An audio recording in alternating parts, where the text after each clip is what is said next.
With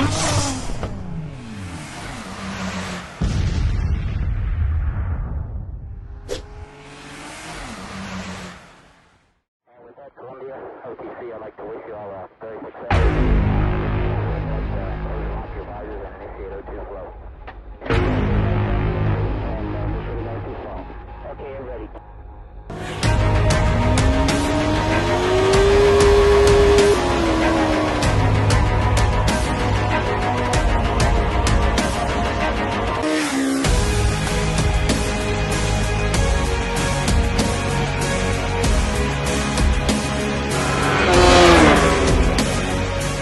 Hello and welcome to BikeDekho. Now it's been a good year for the performance bike segment, with manufacturers really getting into the act. For a change, they're concentrating more on performance rather than the usual kitna deti hai question. Talking about Yamaha here, of late there's been more into scooters and salutos and stuff like that, rather than concentrating on things that they're really good at, and that's performance bikes. But all that's about to change with the advent of the all-new YZF R3.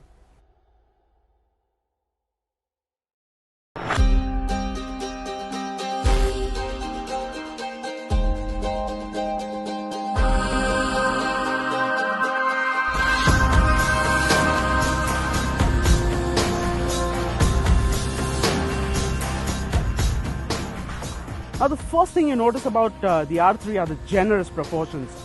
In fact, in flesh, it pretty much looks like a full-blown sports bike. Now the R15 is already a good-looking motorcycle, and Yamaha made sure the R3 looks no less. In fact, thanks to the RDNA styling, the R3 pretty much looks like a scaled-down R6. Yamaha's True Blue Racing DNA engulfs the R3. The split-twin headlights look gorgeous. The fairing and the race-style taillight are reminiscent of Yamaha's famed R6. From head to toe, everything looks just perfect. Whether it's the level of quality of parts or even the fitment of every panel, the R3 proves that a fully faired motorcycle can be made rattle-free and look top-notch as well. It doesn't get a lot of features and misses out on stuff like an adjustable clutch or brake levers or even upside-down forks, but gets a nifty multifunctional instrument console that shows you all the information you need and more, including a gear indicator.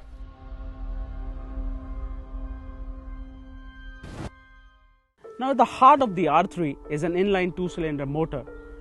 Now, as expected from Yamaha, it boasts an extremely refined unit and also a very linear power delivery. But make no mistake, this is a seriously quick motorcycle which can do 100 km per hour in under 6 seconds and go on to hit a top speed of over 170 km an hour. Now that's some serious performance.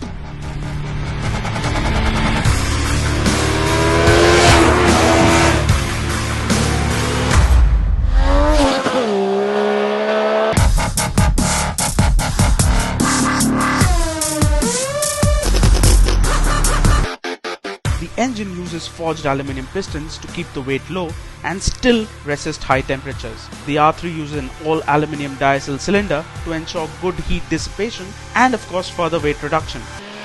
The lightweight engine churns out 42 PS of power at 10,750 RPM and a meaty 30 Nm of torque at 9,000 RPM. Now all this power is generated in a smooth linear fashion, but once you get past 7,000 RPM, it really gets going. At lower speeds, the engine does feel a little subdued, but then that's alright for city conditions. Yamaha R15 owners will feel right at home with the riding posture, but for newbies, it might take some time getting used to it. Start the engine up and you're greeted with a very silent purr.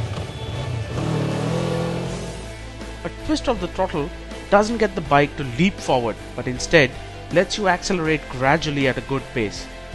This is great for amateur riders who want to move up to a higher capacity motorcycle. Riding the R3 in the city is a breeze. The motorcycle feels calm and composed, and its light weight of just 169 kgs is a blessing.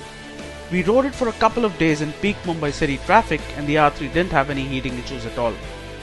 The 6-speed gearbox is butter smooth and you'll barely feel like you're riding a sports bike. but the true power and capabilities of the R3 come alive when it's out on the highway.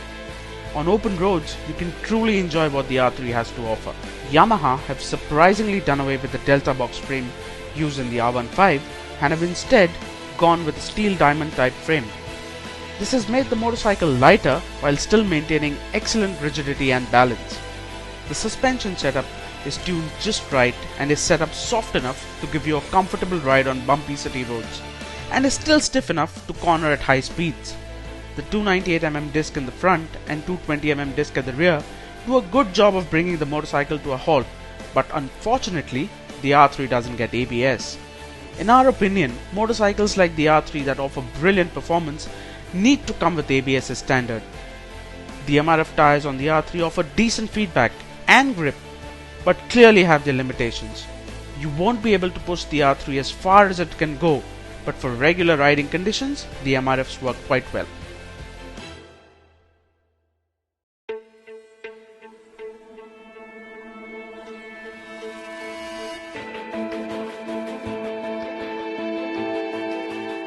Now the R3 is the last bike in its segment, and you already have the competition that's been existing for a while.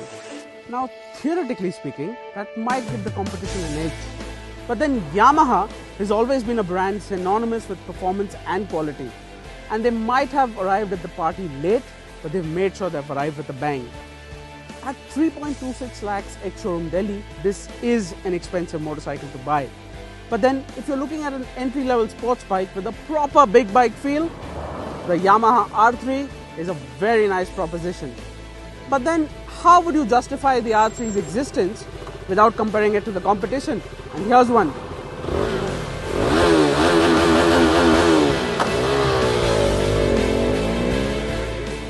Now let's go chase that one down.